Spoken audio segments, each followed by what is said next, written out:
नमस्कार दोस्तों, स्वागत है आप सभी का आपके अपने YouTube चैनल उत्कृष्ट एजुकेशन में। दोस्तों, जैसा कि आपने पिछली वीडियो में पढ़ा होगा कि जो है प्रतिस्थापन विधि, आज हम आपके लिए लाए हैं विलोपन विधि। आइए हम इसको एग्जाम्पल के माध्यम से, क्वेश्चन के माध्यम से समझते हैं। आपके सामने यह एग्जाम्पल दिख रहा होगा कि दो व्यक्तियों के आय का अनुपात, विलोपन विधि यानी कि किसी न किसी मान को यहाँ पर विलोप करके उसको हल करना है। इसी एग्जाम्पल के माध्यम से आप सीख जाएंगे कि विलोपन विधि क्या होता है। ठीक है, तो दो व्यक्तियों की आय का अनुपात यानी कि दो व्यक्ति हैं, उनके आय का अनुपात दिया है 9/7। उनकी आय का अनुपात 9/7 है तथा उनके खर्चों का अनुपात यानी कि वो कुछ खर्चा भी करते हैं, यानी कि जो उनकी मासिक आय है यानी कि वो अपने वेतन से कुछ न कुछ खर्चा करते हैं। तो प्रत्येक व्यक्ति की प्रति महीने 2000 रुपये, यानी कि जो प्रत्येक व्यक्ति है वह 2000 रुपये प्रति महीने वह बचा भी लेता है, यानी कि सेविंग करता है। ठीक है, तो उनकी मासिक आय यानी कि वो मंथली में कितना इनकम करते हैं यह आपको बताना है। तो इसमें जो है समीकरण किस तरह बनाएंगे, पहले जो हम लोग प्रतिस्थापन विधि के लिए जो समीकरण बनाते थे या जो समीकरण होते थे, तो उसी के माध्यम से पहले समीकरण बनाएंगे। माना है, जैसे कि मान लेते हैं, यहाँ पे देखिए हमने मान लिया, माना कि जो दोनों व्यक्ति हैं, ठीक है, दोनों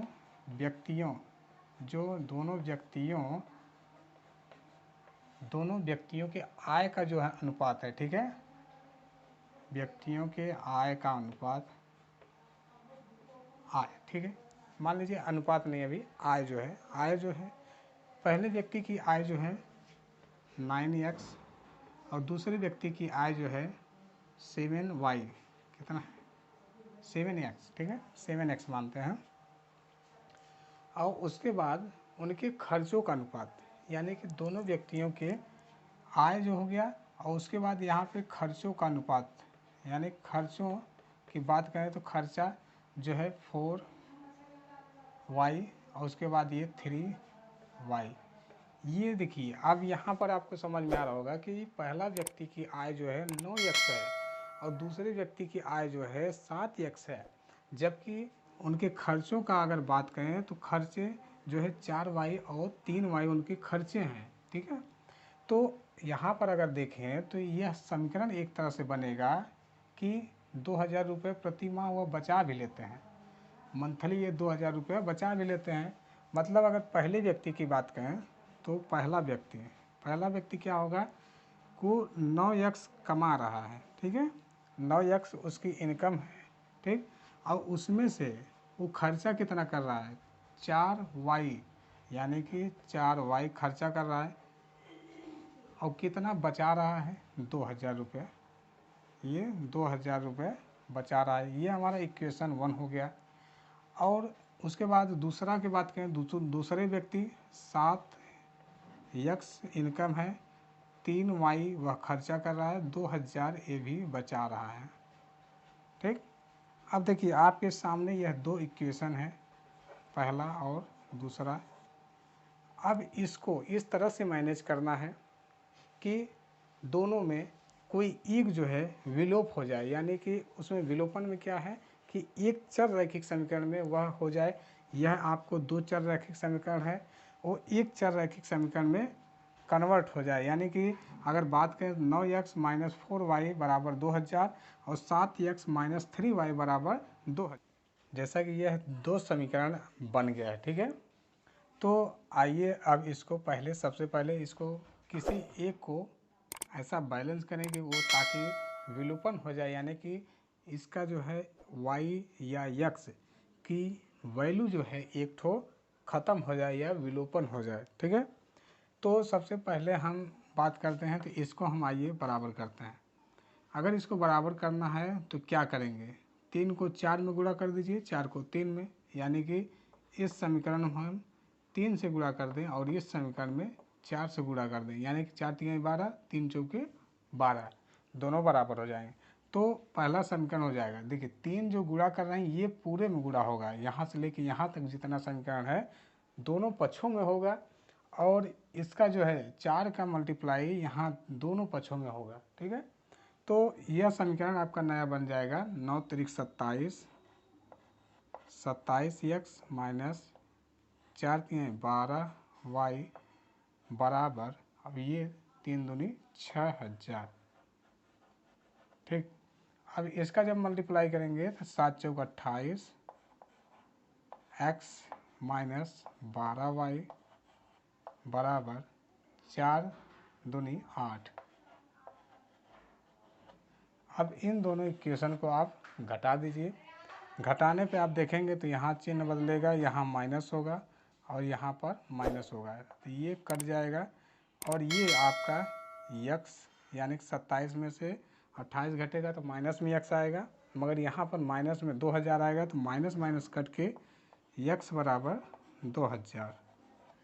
मतलब आपकी यक्स की जो वैल्यू है 2000 आई है, तो यक्स 9x है, 9x है। तो अगर यहाँ पर यक्स का मान रखेंगे तो यक्स जैसे कि पहले व्यक्ति की आय, पहले व्यक्ति की आय जो है कितना होगा 9 गुणे 2000 यानी कि 9 दूनी 18000।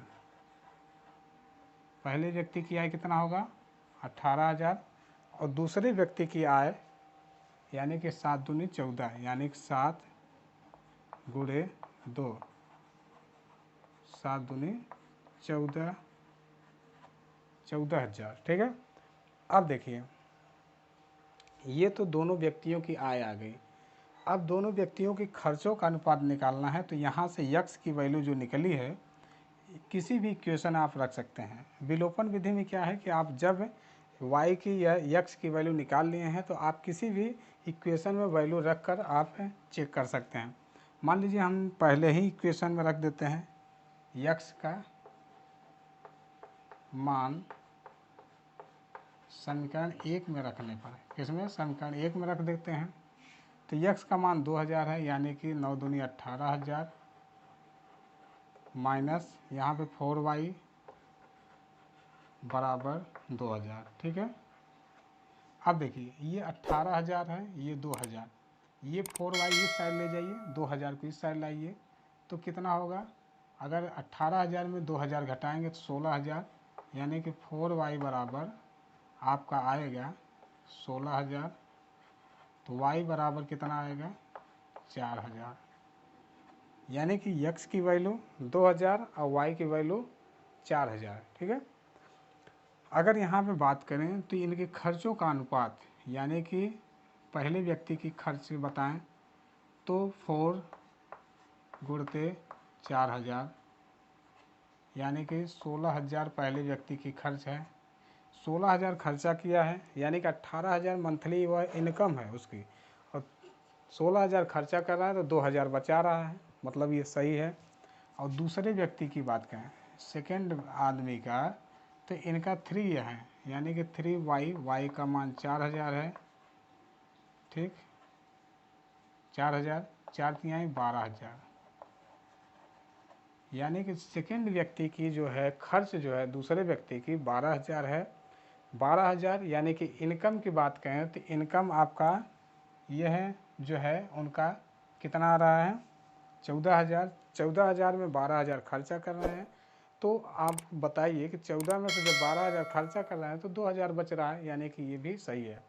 यानी कि इनके आय का अनुपात आपको पता चल गया, यानी कि 9 संबंधे 7 के अनुपात का उनका आय था और 4 संबंधित 3 का खर्चा था, और बचाने का जो है 2-2000 बचा रहे थे।